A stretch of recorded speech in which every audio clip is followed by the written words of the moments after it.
Había muy pocos espacios, intentábamos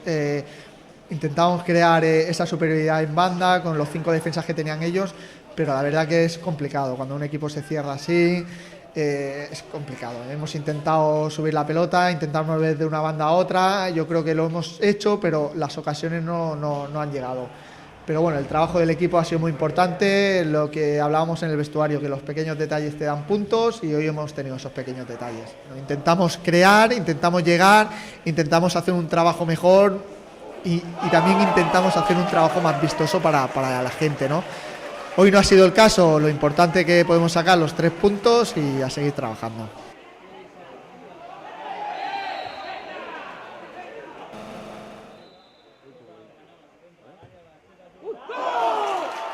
Veiem que cada dia el rival és superior a nosaltres i llavors pues, no és qüestió de voler atacar, no és qüestió de voluntat, sinó que és de qüestió d'eficàcia i ara mateix, el que és fins ara, pues, no tenim els recursos necessaris per competir bé fins al final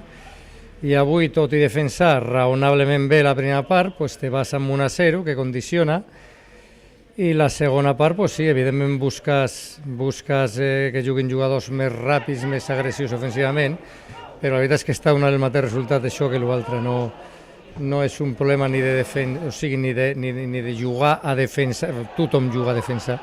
i ningú vol que el facin gols i vol fer, i nosaltres pues, no trobem la tecla ni per una cosa ni per l'altra.